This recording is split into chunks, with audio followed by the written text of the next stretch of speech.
अस्सलाम वालेकुम नाज़रीन, मैं हूं अरसलान खोकर। आप देख रहे हैं programme Playfield. Pakistan versus South Africa नतीजा खेज मरहले में टेस्ट मैच दाखिल हो गया।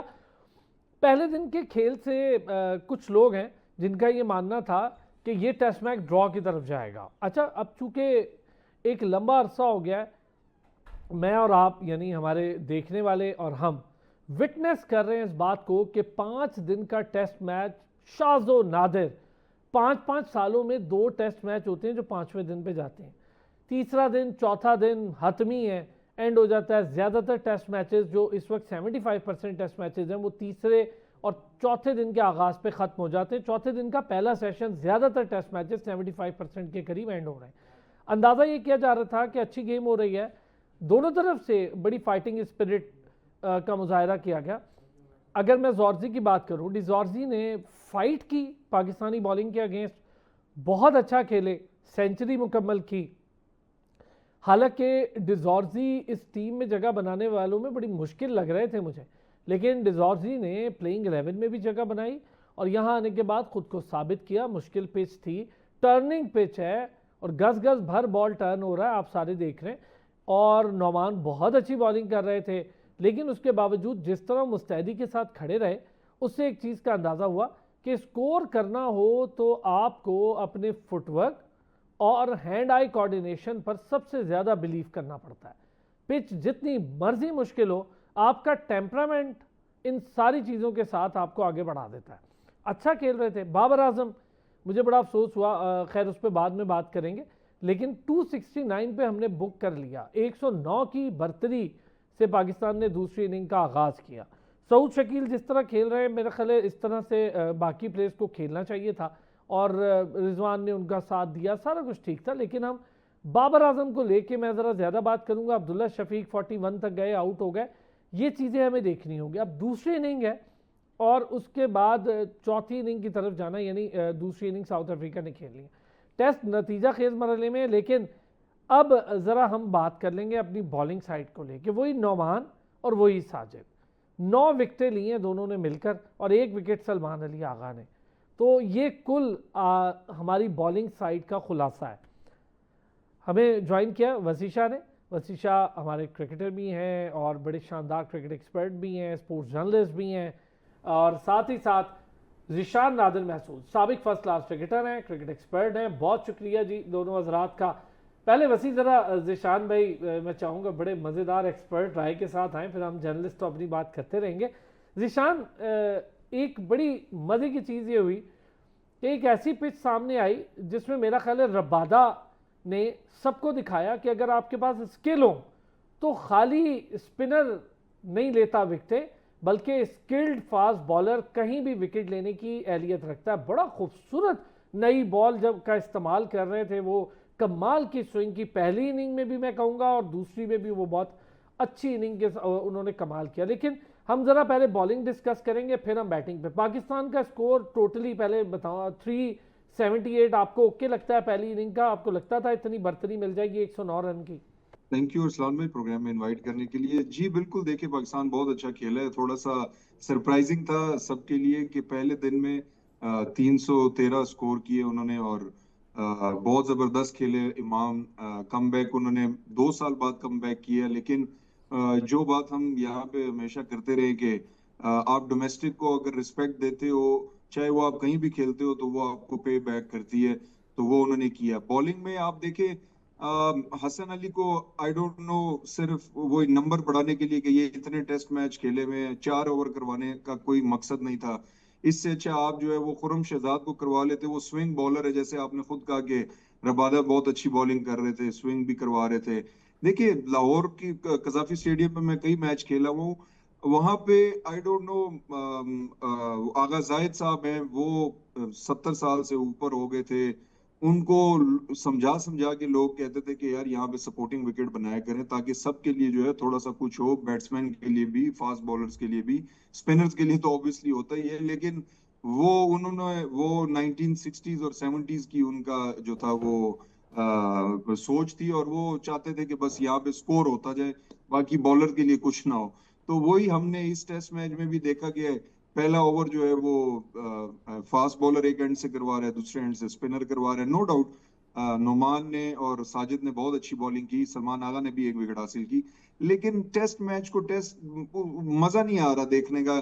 जैसे आप ऑस्ट्रेलिया में देखते हैं या इंग्लैंड में, साउथ अफ्रीका में, न्यूजीलैंड में आप देखते हैं, इवन इंडिया में भी जो है वो इसी तरह की पिचेस बनाते हैं, लेकिन फिर भी वो कोशिश करते हैं कि अपने फास्ट बॉलर्स को थोड़ा सा जो है वो हेल्प आउट करें।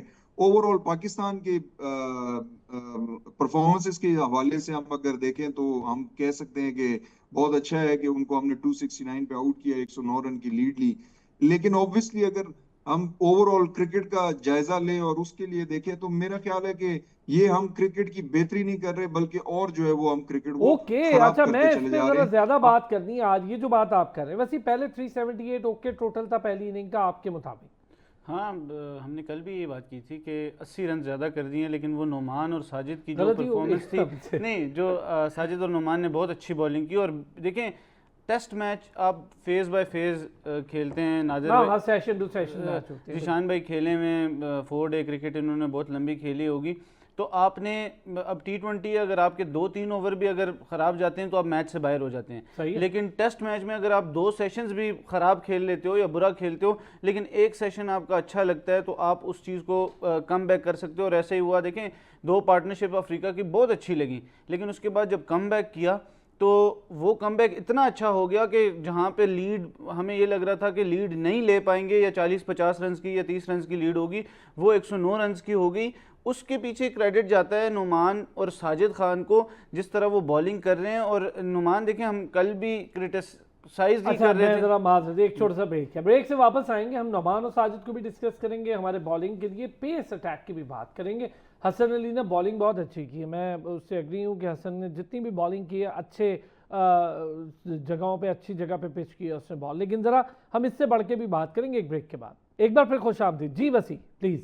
देखिए, जिस तरह हम बात कर रहे थे कि नुमान ने, साजिद ने, हसन का आपने कहा, हसन अली का भी वही बात है जिस तरह जिशान भाई ने कहा कि जो बंदा काउंटी को या लंबी क्रिकेट को इज्जत देता है वो फिर उसे पे बैक करती है।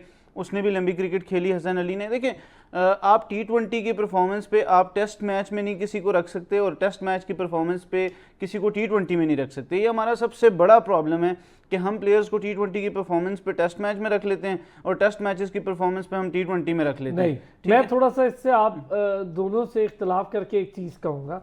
हम ये नहीं करते कि हम T20 का प्लेयर टेस्ट में, हम सिर्फ ये देखते हैं कि उसने स्कोर कर दिया है और वो विकेट ले रहा है, चाहे वो किसी भी फॉर्मेट में ले रहा हो, उसको फिर सब जगह खिलाना शुरू कर देते हैं।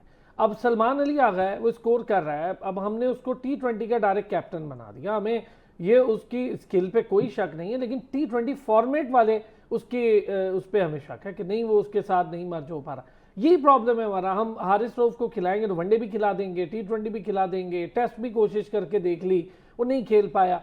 शाहीन को हम सब खिला देंगे, ठीक है शाहीन आपका प्रीमियम बॉलर है, नहीं खिलाएंगे तो हम नसीम की तरह बाहर बिठा देंगे कुछ को, और कदगन लगा देंगे वसीम जूनियर की तरह। हम सिर्फ एक आधी 2 परफॉर्मेंस देख के सब जगह खिला देते हैं, ऐसा है, मुझे ऐसा लगता है। मुझे ऐसा नहीं लगता कि आप ये देखते हैं कि देखें, इंटरनेशनल क्रिकेट एक अलग चीज़ होती है और देखना जो चाहिए वो अलग। मैं अपनी बात करूं, हम ऐसा करते हैं।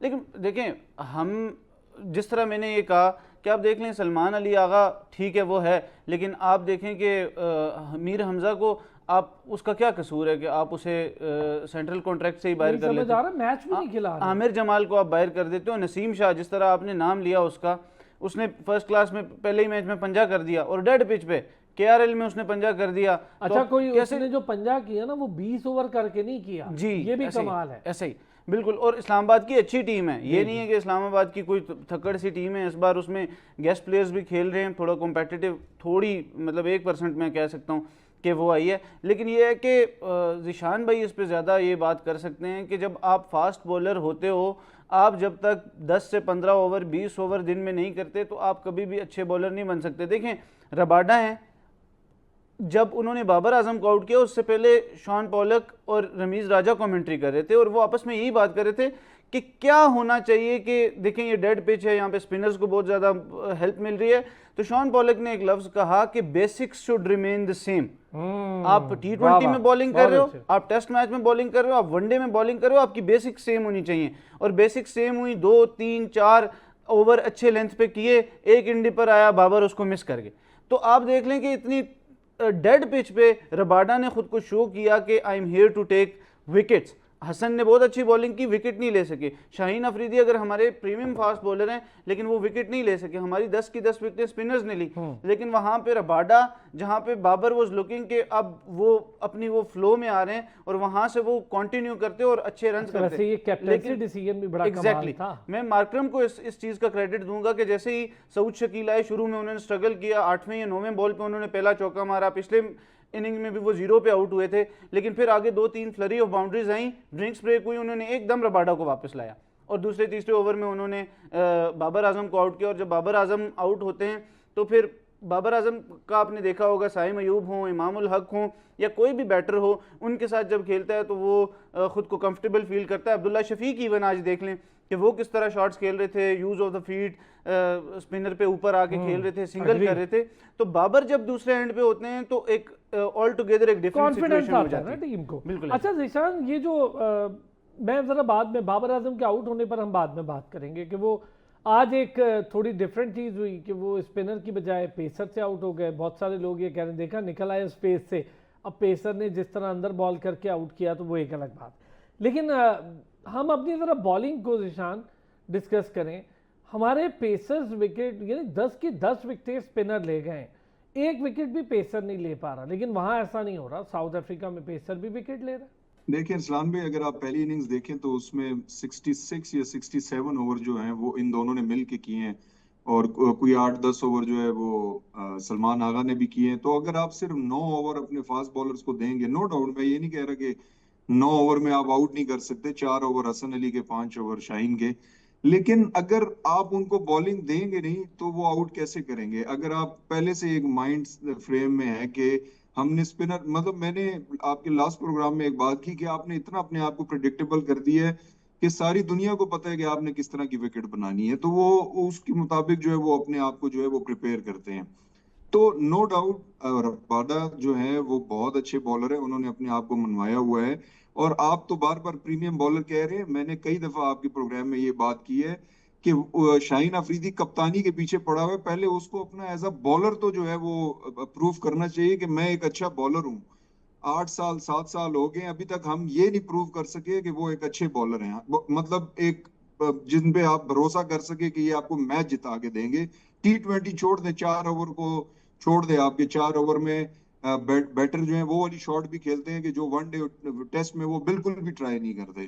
तो ओवरऑल अगर देखें तो हसन अली को आप 4 ओवरों में अगर आप कहें कि उसने अच्छी बॉलिंग की है तो क्या कह सकते हैं, क्योंकि जब आप सेशन टू सेशन बॉलिंग करें, देखिए सुबह जब आप टेस्ट मैच खेलते हैं 3 सेशन की गेम होती है, सुबह सुबह में जो है वो डिफरेंट बॉलिंग होती है, दोपहर में डिफरेंट बॉलिंग होती है और शाम में डिफरेंट बॉलिंग होती है। जब आपने पूरे दिन में सिर्फ 4 ओवर करने हैं तो उसमें आप क्या जो है वो बॉलिंग करवा सकेंगे? हमारे लिए जो सबसे मुश्किल सेशन होता था वो लंच के बाद वाला सेशन होता था, क्योंकि उस वक्त जो है वो बॉल पुराना हो चुका होता था, धूप भी होती थी, विकेट भी फ्लैट हो चुका होता था क्योंकि उस पर धूप लग चुकी होती थी। वहां पे पार्टनरशिप डेवलप होती है और आपने इस मैच में भी देखा होगा कि पार्टनरशिप जो डेवलप हुई है वो लंच के बाद के जो सेशन है उसमें ज्यादा डेवलप हुई है। वहां पे आप उनको ट्राई करें, वहां से बॉलर बनते हैं। लेकिन अगर आप 4-4 5-5 ओवर देंगे तो कोई भी दुनिया का बॉलर जो है वो नहीं जो है अपनी स्किल डेवलप कर सकता। मैं फिर यही कहूंगा, आप हसन अली के नंबर बढ़ा रहे हैं वो ठीक है, आप बढ़ाएं जितने मर्जी है, लेकिन आप खुरम शहजाद को नहीं खिलाते हैं, फिर उनको टीम में भी रखते हैं। आमिर जमाल इतना अच्छा प्रोस्पेक्ट है। और फिर मजे की बात यह है कि हसन अली की जो है वो फर्स्ट क्लास में सेंचुरी है, जबकि शाहीन अफरीदी का 50 भी नहीं है, वो उससे पहले चले जाते हैं बैटिंग पे। तो मैं तो ओवरऑल सिलेक्शन की भी अगर बात करूं तो अभी अब्दुल्ला शफीक ने इस इनिंग्स में 41 कुछ स्कोर कर दी है, लेकिन ओवरऑल उनकी अगर आप पीछे परफॉर्मेंस देखें तो कोई भी नहीं है। और सिलेक्शन इतनी मजे की करते हैं आकिब जावेद, उनके साथ किसी भी ओपनर को नहीं रखा ताकि इनको मैच से बाहर बिठाया ही ना जा सके। अब प्रॉब्लम यहाँ पे ये है कि एक ही बंदे की जगह बन सकती है अगले मैच में, अगर वो कोई बाहर होता है, वो है कामरान गुलाम और वो है मिडिल ऑर्डर के। तो आई डोंट नो कि ये एक मिली जुली और प्लानिंग के तहत ऐसी जो है वो टीम बनाई जाती है आकिब जावेद की तरफ से कि जो बंदे को हमने खिलाने हैं उसके अगेंस्ट जो है कोई भी उस तरह का प्लेयर जो है वो रखे ऑप्शन ही ही ना ना टीम हो। में अच्छा आप। अच्छा अच्छा, ये वसी इस पे जी आपकी जरा सी बात जरूरी है। ये जो निशान कह रहे हैं कि आप जब सिलेक्शन करते हैं तो फिर ऑप्शन ना छोड़ें, तो कैसे? वाकई सही बात है। फिर ऑन द डे क्या सिलेक्शन करेंगे? ऐसे ही बिल्कुल। देखिए आप नेशनल टीम को तो छोड़ें, जिशान भाई फर्स्ट क्लास खेले हैं, मैं क्लब क्रिकेट खेलता हूँ। आपके क्लब से लेके ये चीज़ होती है कि आप में के जो पसंदीदा बच्चा होता है, आप उसके जो मुतबादल होता है, ना उसे आप नेट में बारी देते हो, ना उसे मैच में मौका देते हो, ना क्लब के मैचेस में जो पीसीबी के टूर्नामेंट्स होते हैं, तो वो कैसे रन्स करेगा, वो कैसे विकेटें लेगा? और फिर यही है कि जो कर रहा होता है, जो करी जा रहा होता है, वो मतलब किसी पॉइंट पे तो वो रन्स करेगा ना, किसी पॉइंट पे तो अच्छा विकेट मिलेगा, किसी पॉइंट पे तो गीला विकेट मिलेगा, अगर वो बॉलर है तो वो विकेटें ले लेगा, किसी पॉइंट पे तो एक 100 हो जाएगा। और हमारा एक और बहुत बड़ा जो प्रॉब्लम है क्लब क्रिकेट में भी, डोमेस्टिक क्रिकेट में भी, कि आप ये नहीं देखते कि वो अगर 100 किया है किसी ने या 50 किया है तो वो क्वालिटी क्या है। जिस तरह आपने नसीम शाह की बात की ना कि कोई 40 ओवर करके 50 करेगा, दूसरी टीम ने 500 लगा दिया है बोर्ड पे, उस पंजे का क्या फ़ायदा है? ना कि अगर आप दूसरी टीम को 200 में आउट करो, 50 करो 10 ओवर्स में, तो वो मैटर करता है, वो आपको मैच जिताएगा। वो क्वालिटी हम सिर्फ रन्स देखते हैं, हम सिचुएशन को नहीं देखते। और उसके पीछे हमारे कोचेज़ का जो भी सेटअप में काम कर रहे हैं उनका कसूर होता है कि वो सिर्फ स्कोर कार्ड देखते हैं, वो मैच में जाके किसी को भी नहीं देखते कि वो किस तरह परफॉर्म कर रहा है, किसकी अच्छी टेक्निक है। अब देखें, टेक्निकली साउंड प्लेयर जब आउट ऑफ फॉर्म है तो वो आउट ऑफ फॉर्म है। तो अगर क्लब क्रिकेट, अब हम इंटरनेशनल क्रिकेट में बात करें कि बाबर को देख लें या जो भी बड़े प्लेयर्स हैं जिनके आउट ऑफ फॉर्म होते हैं, वो टेक्निकली तो इनकरेक्ट नहीं होते ना, वो एक दो चीज़ें होती हैं जिनमें वो फंसते हैं। लेकिन अब क्लब लेवल पे एक बच्चा है जिसकी अगर पूरा साल फॉर्म लगी हुई है और यानी एक टूर्नामेंट में अगर उसके रन्स नहीं होते, तो आपके कोचेस को उसको देखना चाहिए कि वो खेल कैसे रहा है। एटलीस्ट जब हाँ, वो हुआ क्या है कम से कम Exactly. ये तो देखें कि एक प्लेयर है जो मुसलसल रन्स कर रहा है, तो आपने उसको सपोर्ट करना होता है, बल्कि उसको चीज़ें उसकी बेहतर करने के लिए वो देखना होता है कि अब ये कहाँ मिसिंग कर रहा है। अच्छा खासा स्कोर कर रहा था, ये मिसिंग कहाँ कर रहा है। ये आपकी बात सही है। और देखें, जिस तरह हसन अली की बात की, हसन अली का जो फर्स्ट क्लास की सेंचुरी है वो कायद आज़म ट्रॉफी के फाइनल में है, चेजिंग में। आपको याद होगा वो मैच वो ले गए थे और टाई हो गया था गालिबा नगर में, बड़े जबरदस्त खेल। ठीक है, तो आप ये देखें कि अगर आपने शाहीन अफरीदी को ही खिलाना है एज एन ऑलराउंडर और उसको ऊपर बारी देनी है, तो फिर आमिर जमाल का क्या कसूर है? सर मैं ये कहता हूं कि अगर इतनी बॉलिंग करनी है इन पिचेस पे, तो शाहीन अफरीदी से 100 दर्जे अब्बास अफरीदी टेस्ट मैचेस में भी अच्छा है, जिसको रिवर्स स्विंग भी आती है। आप मुझे ये बताएं ना कि पहले क्या होता था इस तरह की पिचेस पे, ठीक है शुरू में आके सईद अजमल, जुल्फ़िकार, बाबर, अब्दुर्रहमान, यासिर शाह वो होते थे, लेकिन जब 40-45 ओवर 50 ओवर बॉल पुराना होता था तो उमर गुल आके आपको विकेटें लेके देते थे। ऐसा कोई नहीं होता था कि 10-10 विकेटें स्पिनर ले ही जा रहे हैं, हम खुश हो रहे हैं कि भाई हमने बड़ा कमाल कर दिया, हमने मैचेस जीत लिए। अच्छा, 10-10 विकेटें जो स्पिनर वाला टाइम आया ना, वो तब आया। जी जी जिशान, वो 10-10 विकेट इसलिए ले रहे हैं कि हमारे फास्ट बॉलर जो आउट नहीं कर रहे ना, तो वो बेचारा कप्तान क्या करे, वो 35-35 ओवर स्पिनर से ही करवाएगा ना। तो प्रॉब्लम तो वहां नहीं। पे अच्छा, है इसमें कि दो चीजें हैं, इसमें दो चीजें हैं जिशान।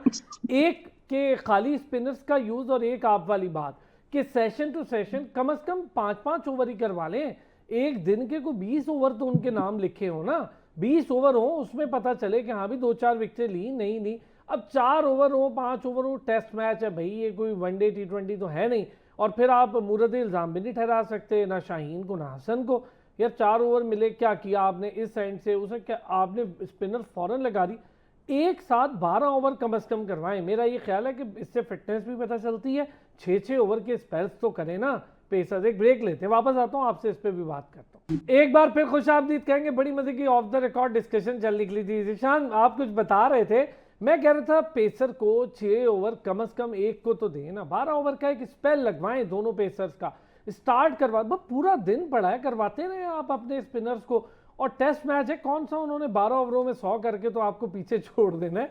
ये टेस्ट मैच हो रहा है, फिर टेस्ट तो करें ना, उनकी फिटनेस टेस्ट करें, उनके 6 ओवर का रिदम टेस्ट करें, उनकी 6 ओवर्स की डिलीवरीज को चेक करें। वो जरा बैट्समैन की भी कमजोरी एकदम सेटल डाउन होती, वो देखिए उन्होंने डरे ही नहीं, वो स्पिनर के बीच में रबादा को ले आते हैं, वो जहां चाहते हैं यूज कर रहे हैं, और कितने अच्छे तरीके से फिर वो सारी चीजों को यूटिलाइज कर रहे हैं। जी इस्लाम भाई, थोड़ा सा हम जो एक मजेदार सी बात कर रहे थे, हमारी फाफड़ा की टीम में फैसलाबाद के प्लेयर बहुत ज्यादा थे, तो मैं हूं तो पठान, लेकिन उनके साथ हमने भी जुगते जो है वो काफी सीख ली हो थी। गए थे आप, तो अगर फैसलाबादी हमें हो गए थे। कप्तान हमें अगर कप्तान बॉलर बॉल नहीं देते थे तो हम क्या कहते थे कि यार बॉल गर्म है जो हमें हमारे हाथ जल जाएंगे, हमें भी दे दो। ये स्पिनर जो है घर से खरीद के लाए। मतलब कहने का मतलब ये है कि हमारा दिल होता था, हमने कंपटीशन करना होता था, हमारे साथ जो टीम में होते थे हमारा उनके साथ कंपटीशन होता था कि यार अगर वो 10 ओवर या 12 कर रहे हैं तो मेरे भी इतने ही ओवर होने चाहिए, ताकि मुझे इक्वल जो है अपॉर्चुनिटी मिले परफॉर्म करने की। यहाँ पे प्रॉब्लम ये आ रही है कि वो किस तरह जो है वो शाहीन अफरीदी को बॉलिंग दे कि जब उसको रिवर्स स्विंग करानी नहीं आती, उसने वो स्किल डेवलप ही नहीं की हुई। इस विकेट पे जब तक आप ये स्किल डेवलप नहीं करोगे रिवर्स स्विंग की, तो आप कभी भी कामयाब नहीं हो सकते। बहुत ऑब्वियस है कि ये कोकापुरा का बॉल है, और कोकापुरा का बॉल ऐसा है कि हमारे जितने भी डोमेस्टिक के बॉलर्स हैं वो इससे दूर भागते हैं, और जो अच्छे बॉलर हैं, जो तेज बॉलर हैं, वो हमेशा कोकापुरा को पसंद करते हैं, क्योंकि कोकापुरा जो है वो निहायत ही अच्छा स्विंग होता है जब वो पुराना हो जाता है, लेकिन उसको कराने का एक तरीका होता है जो कि आपने स्किल सीखनी होती है क्लब में, फर्स्ट क्लास में जाके। यहाँ पे हमने वो स्किल सीखी नहीं, क्योंकि मैं कल देख रहा था रिकॉर्ड, तो इस वक्त जो है वो शाहीन अफरीदी 32 जो है वो टेस्ट मैच खेल चुके हैं, और फर्स्ट क्लास उनके 11 हैं। तो आप मुझे ये बताएं कि आप उसको बॉलर टेस्ट में बना बना रहे हैं, तो वो कैसे जो है वो स्किल डेवलप करेगा टेस्ट में? इंटरनेशनल में आपको कोई इतना टाइम नहीं देता, दूसरी जो ओपोनेंट होती है, कि वो आप जो है उस पे बॉल पे तजर्बे करें। हम डोमेस्टिक में बॉल को सिर्फ देखने के लिए कि कैसे स्विंग हो रहे हैं, हम कई दफा खुद लाइन खराब करते थे कि हम देखें ये कैसे स्विंग होगा, कहाँ से सीम हो सकता है। तो हम चौके भी खा लेते थे, लेकिन हमें बॉल की समझ आ जाती थी, तो फिर हम उसको उस तरह यूज करते थे। और बॉल से आपको जो है वो प्रॉपर मैच में खेलना पड़ता है, उसको साफ रखना पड़ता है, उसको शाइन रखना पड़ता है, उसको खराब नहीं होने देना पड़ता। यहाँ पे जब आप 4-4 ओवर करेंगे, 5-5 ओवर करेंगे, तो ये खुद आपको सोचना है कि ये आप में डेवलप, आप में कमी है स्किल लेवल की, या जो है वो कोई आपका मसला चल रहा है कप्तान के साथ, या कोई और वजह है। तो ये इनको खुद सोचना पड़ेगा। और मेरे ख्याल से इस मैच में इन्होंने शुरू में ही आमिर जमाल को बाहर कर दिया, उसको भी होना चाहिए था स्क्वाड का हिस्सा, बल्कि उसको ये मैच भी खेलना चाहिए था। और अगर उसको नहीं खिलाना था तो कम से कम खुरम शहजाद आपके साथ थे, उनको लाजमी खिलाना चाहिए था ये मैच। अच्छा, वसीम अकरम की हैट्रिक का बड़ा मज़ेदार किस्सा, आप जो बात कर रहे हैं ना, मोइन खान ने वसीम, कैप्टन तो वसीम अकरम थे, लेकिन उनको कहा कि इस वक्त ज़रूरत है, हमने पहली इनिंग में श्रीलंका के अगेंस्ट बहुत ज़बरदस्त बर्तरी ले रखी है, तो हमें नहीं जाना चाहिए दूसरी इनिंग की तरफ। अब यही 500 समथिंग थे जिसमें एजाज ने भी 200 किया था, वो एशियन टेस्ट चैम्पियनशिप का बड़ा ज़बरदस्त फाइनल हो रहा था ढाका में, और श्रीलंका और पाकिस्तान अगेंस्ट थे। आप यकीन करें वो ज़बरदस्त डिसीजन जो मोइन अड़ के लिया, उसमें वसीम अकरम ने 7 ओवरों में 33 रन दे के तो 3 विकेट लेके तो अपनी हैट्रिक मुकम्मल की। अच्छा, वसीम उसके हक में नहीं थे, वो कहते हैं स्पिनर से स्टार्ट करते हैं और हम स्पिनर, उन्होंने कहा नहीं ये पेसर ही आउट कर, उन्होंने कहा डेड पिच है, क्या कह रहे हो मोइन, उन्होंने कहा नहीं पेसर ही आउट कहते, वो मेरे साथ अड़ गया, और मैं हालांकि कैप्टन था, लेकिन मैं कहा चलो ठीक है मैं करता हूँ। ये डिसीजंस होते हैं, और ये चीज़ें फिर अब उन मैचेस के रिजल्ट सालों याद रखवाती हैं। वसीम सर कहाँ आपने वसीम अकरम को इनके साथ मिला दिया, ये ज्यादती कर गए हैं आप। नहीं लेकिन मैंने एक मिसाल दी, ये तो हो ही नहीं सकता। वसीम अकरम को तो मैं दुनिया के किसी भी बॉलर के साथ नहीं मिला सकता भाई। क्वालिटी जो थी वो एक बहुत सुपीरियर क्वालिटी, और क्वालिटी घर बैठे नहीं बनती, आपको सीखना पड़ता है। अब मुझे ये बताएं, जिशान भाई ने ये बात की है कि आप टेस्ट मैचेस में आपको कोकाबुरा यूज़ करते हो, आपकी डोमेस्टिक फर्स्ट क्लास क्रिकेट में ड्यूक्स को बॉल यूज़ हो रहा है, तो आप तैयारी किसी और चीज़ की करो और आपको आगे टेस्ट मैचेस में कुछ और चीज़ मिले, तो आप उसको अडेप्ट करने में देखें। आप यहाँ से किसी दूसरे मुल्क जाते हो जहाँ पे लेफ्ट हैंड ड्राइव होती है, तो 4-5 दिन तो उस चीज़ को अडेप्ट करने में लग जाते हैं। तो बॉल तो जिस तरह इन्होंने कहा कि कोकाबुरा एक बिल्कुल अलग बॉल है कैरेक्टर वाइज, और जो ड्यूक्स बॉल है वो बिल्कुल अलग बॉल है। आप यहाँ पे डोमेस्टिक क्रिकेट में ड्यूक्स बॉल यूज़ कर रहे हो, और उसके बाद आप जब ऊपर जाते हो वहाँ पे कोकाबुरा आता है, बिल्कुल नहीं। तो आप वहाँ से जो लर्निंग प्रोसेस होता है वो ज़ीरो से स्टार्ट होना शुरू हो जाता है। आपने 1 साल यहाँ पे शुरू किया, आपके प्लेयर्स, आपके बॉलर्स को वही चीज़ है कि वो उसका हावनो नहीं थी तो वो रन हुए गए। वैसे मैं आपको एक चीज बताऊं, हम आज तक इन्हीं चीजों में पड़े हुए हैं कि कौन क्या करता है, कौन सी बॉल कहाँ जाती है, किस बॉल। हमारे बॉलर्स को 100 मैचेस हो गए, अब उनको यूज टू हो जाना चाहिए। और मैं नहीं समझता कि ये कोई इस तरह की एक्सप्लेनेशन है कि कभी कोका बुरा आ जाए, कभी दूसरी ड्यूक आ जाए, कभी नहीं। भाई आपको इससे अब खुद यूज टू होना है। आप अपनी कंडीशंस, मैंने तो नहीं देखा कि वकार वसीम ने कभी ये शिकायत की हो कि नमी ज़्यादा थी तो हमसे बॉल नहीं पकड़ी जा रही थी। भाई वो जहाँ जाते थे, आज पूरी दुनिया उन पे बात कर रही है ना कि वो जहाँ जाते थे वहाँ विकेट लेने जाते थे। मुझे याद है वकार यूनुस ने कहा मुझे नहीं पता पिच कैसी है, मुझे तो विकेट लेनी है, मुझे क्या है इससे कि पिच स्पिनर की है या किसी की। उसने कहा कि जहाँ पर पिच होगी बॉल वहाँ प्रॉब्लम होगा ना, मैं हवा में स्विंग कर लूंगा। ये चीज़ है ना दिशान। जी बिल्कुल। आपने बड़ी अच्छी एक बात मुझे याद दिला दी कि एक बावडा के मैच में हम खेल रहे थे और फॉर्चुनेटली वो ऐसा मैच था कि पहली दफा जो है वो मैं पहला ओवर करवा रहा था। तो मेरे से कप्तान ने पूछा कि आपने किस एंड से बॉल करवानी है। मैंने कहा जिस मर्जी एंड से आप मेरे से करवा ले। कहते नहीं यार तुम खुद एंड चूज करो। मैंने कहा यार मैं अगर इन चीजों पे रहूंगा कि यार ये वाला एंड ठीक है वो वाला एंड ठीक है, तो फिर मेरी स्किल तो वहीं की वहीं रहेगी, फिर तो मैं जबरदस्त, पिच पे जो है वो सारा इंतजार करूंगा। जबरदस्त। तो प्रॉब्लम ये है कि हम ये हवा चल रही है, मेरे पीछे से चल रही है, मेरे आगे से चल रही है, मुझे रोकेगी, मुझे सपोर्ट करेगी, ये कहाँ पे होगा। देखें वो अगर पिच, लेट सपोज मैं आपको एक मिसाल देता हूँ कि मैंने 4 ओवर या 5 ओवर उस एंड से किए जो मुझे सपोर्ट कर रहे हैं, लेकिन अगर मैच बीच में फंस गया है और मुझे कप्तान कहेगा कि ओवर करो उस एंड से, मैं कहूंगा नहीं भाईजान मुझे उस एंड से लगाएं। ऐसा नहीं होता। आपको जो गिवन कंडीशंस होती है आपने उसके साथ अडेप्ट होके अपनी जो स्किल होती है उसको बुरेकार ला के जो है आपने मैच खेलना होता है। अगर मैं इन चीजों पे रहूंगा कि पिच कैसी होगी, एंड कैसा होगा, बहुत अच्छे। जहां पे छोटा, अभी हम देखते हैं कि कभी कभी स्पिनर को जो है, अक्सर स्पिनर को उस एंड से लगाया जाता है जहां पे लेग साइड या ऑन साइड जिसे कहते हैं वहां की बाउंड्री बड़ी होती है। देखें बड़ा बॉलर उस वक्त बनता है कि मुश्किल कंडीशन आप अपने लिए चूज करो और उसमें आप परफॉर्म करो। अगर मैं छोटी छोटी जो फायदे हैं, जो कि फायदे तो मैं नहीं कह सकता, हाँ ठीक है मैच के दौरान कहीं अगर जरूरत पड़ती है कप्तान के तो वो एक डिफरेंट बात है, लेकिन अगर आप खुद अपने ख्वाहिशात जाहिर करो कि अपने आप को बचाने के लिए, तो ये बहुत ही गलत है। अच्छा आपको ये अपनी स्किल ऐसे है, डेवलप करनी आज हम पड़ती है। इतनी अच्छी डिस्कशन कर रहे हैं तो वैसे ये बिल्कुल ऐसे है जैसे कोलकाता का मैच था, टेस्ट मैच था, शोएब अख्तर खेलने जा रहे हैं, उन्हें पता था फास्टेस्ट बॉलर होंगे, लेकिन उस वक्त दुनिया को इस तरह नहीं पता, लेकिन पिच वो अपनी हमेशा कंट्रोल बनाया करते थे। तो जब पिच के बारे में डिस्कशन हुई तो बड़ा ज़बरदस्त एक वहाँ जुमला था, तो उन्होंने कहा पिच का नाम नहीं कोई जानता, शोएब अख्तर को लोग जान जाएंगे, तो तुम बैट्समैन को डरा के आउट करो, तुम पिच से डर के ये मत सोचो कि पिच क्या है। ये इस तरह के करेजियस जुमले होते हैं, या ये जो आपकी एक विल होती है कि मुझे क्या है पिच कैसी भी हो मैं डरा के आउट कर लूँगा। आज हम इन चीज़ों की बड़ी कमी देखते हैं। हम पिच पे इन्हें बहुत देखते हैं, बॉल नहीं थी, कंडीशन नहीं थी, बॉल स्विंग नहीं हो रहा था। क्यों नहीं हो रहा था बॉल उनके? तो मैंने कभी नहीं देखा कि वसीम ने स्विंगलेस ओवर्स किए हों। देखिए मैं आपसे पार्शली अग्री करूंगा और पार्शली डिसएग्री करूंगा। देखें जेम्स एंडरसन 700 प्लस विकेटें ली हैं उन्होंने लॉर्ड्स में, उन्होंने पूरी ज़िंदगी एक एंड रखा है। स्टुअर्ट ब्रॉड कितनी बार गिला भी किया है कि यार मुझे भी इस एंड से बॉलिंग करने दो, और जब वो रिटायर हुए तो फिर उन्होंने एक एंड देखा। ओवल में भी वही नर्सरी एंड से वो करते थे, लॉर्ड्स में जो उनका स्लोप है वहाँ पे, फिर ओवल में भी उन्होंने एक ही एंड रखा। तो आप ये लिमिटेशन टैबूज है, हर कोई नहीं करता था। देखें वो इंडिया में आके भी उन्होंने 100 प्लस विकेटें ली हुई हैं। तो देखें आपकी जब क्वालिटी होती है ना, अब पैट कमिंस और स्टार्क यहाँ पे आए पिंडी में फट्टा पिच पे आपको रिवर्स स्विंग पे आउट करके आपसे टेस्ट सीरीज जीत के चले गए।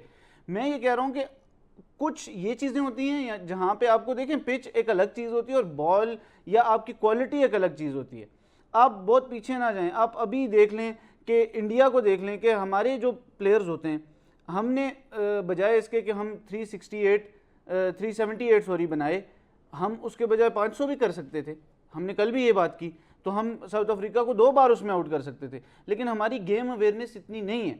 तो हमें ये चीज़ कैसे मेरा ये ख्याल है, मैं एक चीज़ पे, अगर हमारी गेम अवेयरनेस नहीं है, देखें ये सवाल बहुत बड़ा हो जाता है क्रिकेट में, हमारी गेम अवेयरनेस नहीं है और हम इंटरनेशनल क्रिकेट खेल रहे हैं और कोचेस, क्रू, सिलेक्टर, ये पाकिस्तान का सारा PCB, Pakistan cricket game awareness, ये बहुत बड़ा इशू है फिर हमारा। मैं आपको बताता हूँ, जीशान भाई फर्स्ट क्लास खेले में। अच्छा चले, मैं एक ब्रेक के बाद आए इस पे बात करते हैं, एक ब्रेक के बाद बात करते हैं। जरा मैं बाबर आजम वाली बात भी करनी थी, लेकिन एक ब्रेक के बाद हम इस पे बात करते हैं। एक बार वापस आएंगे हम खुशामदीद कहकर, आपको बड़ी मजे की डिस्कशन हो रही थी भाई, गेम अवेयरनेस। वसी देखें, जीशान भाई क्रिकेट खेलते हैं, ये इस चीज़ को कंटिन्यू करेंगे। मैं जो बात करूंगा, ही डेफिनेटली एग्री टू मी कि कोई भी लड़का क्लब में अगर रीजन खेल के आता है ना, वो कोच से खुद को बड़ा समझने लग जाता है। हमारे प्लेयर्स का ये मसला है, कोई भी किसी भी लेवल पे क्रिकेट खेल रहा है, उसे अगर कोई उसका सीनियर या जूनियर आके कह देगा ना कि यार पाँव तुम्हारा ऐसे लैंड नहीं हो रहा, तुम्हारा शोल्डर ऐसे नहीं है, तुम बारी कर रहे हो तो तुम्हारा पाँव पहले आ रहा है, फ्रंट फुट बाहर आ रहा है, तो वो खुद को उससे बड़ा समझता है कि यार मैंने 200 किए हैं यार पिछले 2 मैचेस में, तुम मुझे ऐसी बातें कर रहे हो। यही चीज है, ऊपर तक जाता है, इसमें कोई दो राय। तो फिर ये मैंने बहुत एक सीनियर बॉलर से पूछा कि ये विकेट नहीं ले रहा दूसरा बॉलर, तो आप इसको समझा नहीं रहे। तो जुमला था, जीशान भाई आप समझ जाएंगे किसकी बात कर रहा हूँ मैं, किसने कहा होगा। और वो बड़ा शानदार बॉलर है, बड़ा हम्बल है, जो जिससे मैंने ये कहा। तो उसने बेचारे ने मुझे आगे से कहा भाई मैं इसको समझा नहीं रहा, ये मुझे समझा रहा है। तो ये चीज़ है ना, तो फिर अवेयरनेस कैसे आएगी? आप जब तक खुद को उस प्रोसेस में नहीं डालोगे कि ऑलवेज लर्निंग प्रोसेस, तब तक आप नहीं रहोगे। और अच्छा चले जिशान, ये बात अगर मैं आपसे करूं, एक तो ये चीज़ की awareness, game awareness international level पर नहीं है, तो फिर आप किसी काबिल नहीं है। अच्छा, फिर बाबर आजम पे भी आज बात करनी है। अभी उसका आउट होना बड़ा डिफरेंट हो गया कि पहले तो स्पिनर का परेशानी थी, अब पेसर की भी अंदर आती बॉल परेशानी हो गई। देखिए अरसलान भाई, हम जब भी मैच जो होता है उसमें जो नया बॉल होता है वो कितनी देर के लिए नया होता है? 8 ओवरों के लिए, 10 ओवरों के लिए, ज्यादा से ज्यादा 15 ओवर के लिए। फायदा उठा लें। तो हमारी कोशिश ये होती है, मैंने पाकिस्तान का कैंप भी किया हुआ है, वहां पे हर एक की कोशिश ये होती है कि वहां से नया बॉल उठा ले। बाबा नया बॉल तो सिर्फ 8-10 ओवर के लिए होता है, पूरा मैच आपने पुरानी गेंद से कराना होता है। तो आप जब नेट में होते हो तो कोशिश करनी चाहिए कि पुराने गेंद से गेंद करें। हम जब अच्छी क्रिकेट में आए, फर्स्ट क्लास में आए, तो हम रिवर्स स्विंग करा रहे थे। तो एक दिन मुझे किसी ने पूछ लिया कि यार आप ये रिवर्स स्विंग किधर सीखी? तो हम उसको टेप करते थे और फिर हम उससे जो है वो बॉलिंग करवाते थे। तो वो हमारी स्किल इस वजह से डेवलप होगी कि हमारे पास वसाइल नहीं थे। तो तो बात ये है कि जहां पे आपकी विल होती है वहां पे बंदा जो है वो सीख ही लेता है। और जहां तक अभी आपने बात की बाबर आजम की, बाबर आजम का कोई टेक्निकल प्रॉब्लम नहीं है। बाबर आजम का मैंने आपको पहले भी बताया कि मेंटल प्रॉब्लम चल रहा है।